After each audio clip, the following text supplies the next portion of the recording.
आज मैं तुमसे कोई कहानी नहीं सुनाने आया हूँ, आज मैं तुम्हें जगाने आया हूँ, क्योंकि तुम सोए नहीं हो शरीर से, तुम सोए हो अपने सपनों से, अपने लक्ष्य से, अपनी आत्मा से। तुम सोचते हो तुम्हारा सबसे बड़ा दुश्मन गरीबी है, पढ़ाई की कमी है या किस्मत है। नहीं, तुम्हारा सबसे बड़ा दुश्मन वो है जो हर सुबह तुम्हें बिस्तर में रोके रखता है, वो है आलस। और तुम्हारा दूसरा दुश्मन वो है जो हर रात तुम्हारा वक्त खा जाता है, वो है मोबाइल का नशा।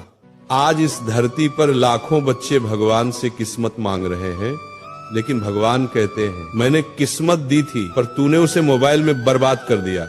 याद रखो, जो मोबाइल तुम्हारे सपनों तक पहुंचने का जरिया था, वही आज तुम्हारे सपनों का कब्रिस्तान बन चुका है। तुम्हारा एक 5 मिनट और तुम्हारी जिंदगी के 5 साल छीन लेता है। और वो आलस जो तुम्हें कहता है कल से करूंगा, वो तुम्हें उस मोड़ पर छोड़ देगा जहां कल कभी आता ही नहीं। सफलता और असफलता में फर्क बहुत छोटा है। सफल इंसान वही है जिसने अपने अंदर के आलसी राक्षस को मार दिया, असफल वही है जिसने उसे दोस्त बना लिया। आज मैं तुम्हें 3 ऐसे दिव्य सूत्र बताने वाला हूँ, 3 ऐसे ब्रह्मास्त्र जो अगर तुमने आज से अमल में लाए तो न सिर्फ तुम्हारा आलस मरेगा, बल्कि तुम्हारा मोबाइल तुम्हारा सेवक बन जाएगा, मालिक नहीं। आज का ये प्रवचन सुनने वाला बच्चा या तो अपनी जिंदगी बदल देगा या जिंदगी उसे पीछे छोड़ देगी, क्योंकि समय किसी का इंतजार नहीं करता। पहला सूत्र, मन का स्वामी बनो, दास नहीं। मोबाइल बुरा नहीं है, लेकिन जब तुम उसके गुलाम बन जाते हो तब विनाश शुरू होता है। मोबाइल तो एक औजार है, पर जब औजार इंसान को चलाने लगे तो समझो विनाश निश्चित है। तुम कहते हो थोड़ा रिलैक्स करने के लिए खोलता हूँ, और फिर देखते देखते 2 घंटे निकल जाते हैं, तुम्हें पता भी नहीं चलता। और तुम्हारा ध्यान, तुम्हारी ऊर्जा, तुम्हारा समय सब उस स्क्रीन के भीतर कैद हो जाता है। सच्चाई सुनो, मोबाइल ने तुम्हें आलसी नहीं बनाया, बल्कि तुम्हारे मन की कमजोरी ने तुम्हें मोबाइल का गुलाम बना दिया।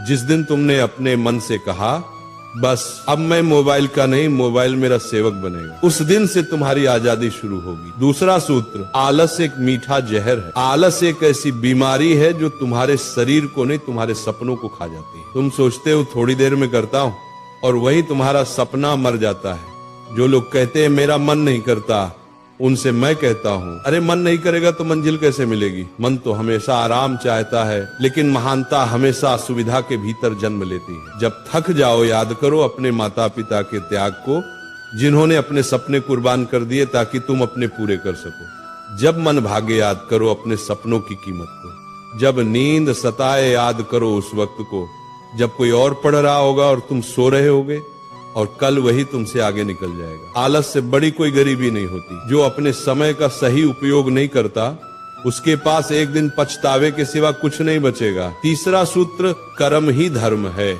बच्चों, अगर तुम सच में बदलना चाहते हो तो रोज सुबह उठकर सिर्फ एक संकल्प लो, आज का दिन मैं अपनी मंजिल के नाम कर दूंगा। तुम्हें पता है भगवान भी उन्हीं की मदद करता है जो खुद चलने की हिम्मत रखते हैं। मोबाइल से दूरी बनाओ, थोड़ा समय किताबों के साथ बिताओ, थोड़ा वक्त अपने विचारों के साथ अकेले बैठो। जब तुम काम करते हो ना, तो आलस खुद भाग जाता है।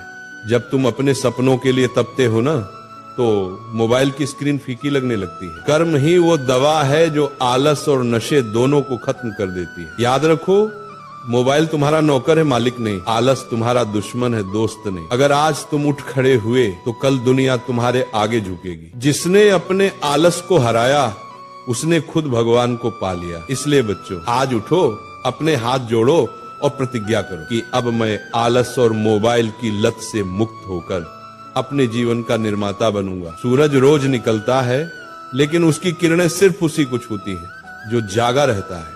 अब ये तय करो, क्या तुम उठने वालों में हो या सोए रहने वालों में?